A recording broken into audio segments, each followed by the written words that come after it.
Hello there, and welcome again to another edition of the Ask Dr. Jack Show. I am Dr. Jack Beals, chiropractor in Omaha, Nebraska, and I am so excited you're here. Remember, we are not here trying to give you medical advice, just trying to give you great information that you could easily go on the internet and look up yourself, but we will make available to you so that you can make happy and healthy decisions for not only yourself, but for your family. From behind the front desk. Hello. All right. So today's question is, well, it's actually pretty straightforward. How do I help my child to reduce their stress? And that's a great question. A lot of people don't understand about child's stress. You understand adult stress because, hey, you got work stress, you got keeping the house up stress, you got relationship stress, you got Bills. all kinds of stress in an adult life. But you look at the kids and you think, oh my God, they got everything paid for. All they got to do is wake up and eat, and as long as they act a little decent, what kind of stress can they have? But let's face it, kids these days have a tremendous amount of stress in their lives. Back when I was a kid, relationship stress between playmates was pretty minimal because you went to school and you came home.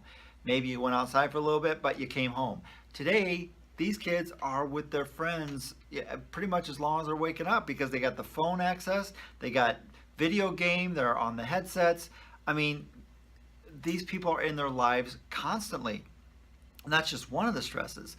Another one major stress is the fact they just don't get exercise. I mean, it is absolutely insane, how hard it is to peel a kid away from a screen. There is a tremendous amount of stress. Yeah, well, and there's three major types of stress that you can break down. There's physical, chemical, and then mental, emotional. So exactly. Physical stress would be... that's what we talked about. It was, they're just not getting out and doing enough exercise. Or maybe they're riding a bike and they fall off of it, or they fall out of a tree, or, they run, into a hole and hurt themselves. I mean, there's lots of ways to create physical stress. There you go. So, and then chemical stress would be, like the cleaning products we use in our house, the soaps, shampoos, conditioners, pesticides in our food, herbicides and stuff, that you use in your yard. And then another big one that people don't think about is vaccines. Vaccines have a lot of ingredients in them, a lot of chemicals in them that aren't really supposed to be in our bodies. Yeah, and that's one of those things where you really need to do your own research as to whether these toxins are something that you want to inject into your kids, the number of times that they need to be injected. It is rather insane how much there is to think about when it comes to that type of thing. Right. And then mental, emotional stress is, like what you were talking about with, being around your friends all the time, constantly being connected, stress from school, stress from parents. I mean, let's face it, my kids pick up on my stress. Yeah, and I mean, it just is. Yeah, there's a lot, mental emotional stress is probably the toughest because it's hard to get away from it, and you don't always see the effects. Like chemical stress is a little bit less, but you can monitor, what is your kid eating, what kind of chemicals do you have around? Are you going to spray your house for bugs?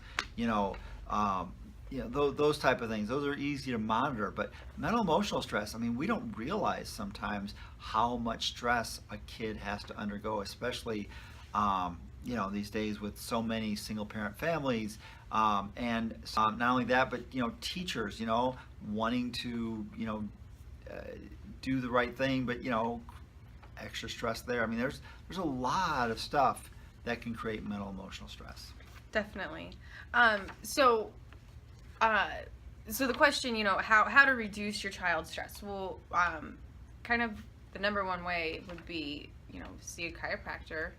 And most specifically, like the technique we use called network spinal analysis, and that really helps train your body to handle the stress as opposed to holding on to it.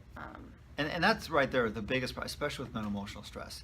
When you get stressed out, we tend to just tense up and we don't even feel it. We're so used to that tension being in your body. I mean, they don't even realize how much tension is just sitting in that spine from there. what network spinal analysis does, it helps us to reconnect. You know, if you were always aware of that tension and you weren't able to do anything about it, you know, quite frankly, you'd go crazy. And so that's your body's defense mechanism, is to let you stop feeling that stress because it doesn't know what to do with it. But with network, we are able to teach the body how to deal with that tension and to work it out once it finds it. So it's a very wonderful little process, and not only is it going to help you deal with the stress, but it's going to keep the kid from reacting so hard. It's going to help them focus a lot better. I mean, there's so many side effects to this that are so positive. It's amazing. Yeah. Yeah, positive side effects. That's a new one, right? Yeah. As opposed to the negative side effects from the drugs. You know? The other one, watch the chemical stress. You know, there's so much chemical stress. Make sure your kids are eating real vegetables, not the stuff that you buy in cans or that you peel open a package that's been sitting, you know, like a Lunchables thing or whatever. I mean, get them some real food. At least one meal a day. I mean, it's pretty easy.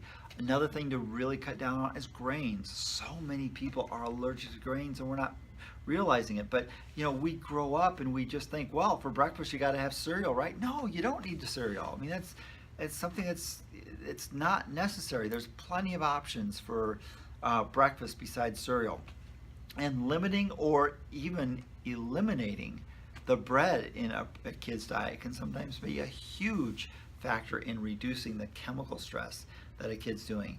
And then, you know, if it comes down to your house, there are options for working on bugs that don't include just fuming a whole house or having a company come in and spray for that. I mean, you can set out some little ant traps where, you know, they go in and they don't really have to have all this chemical all around you and stuff like that.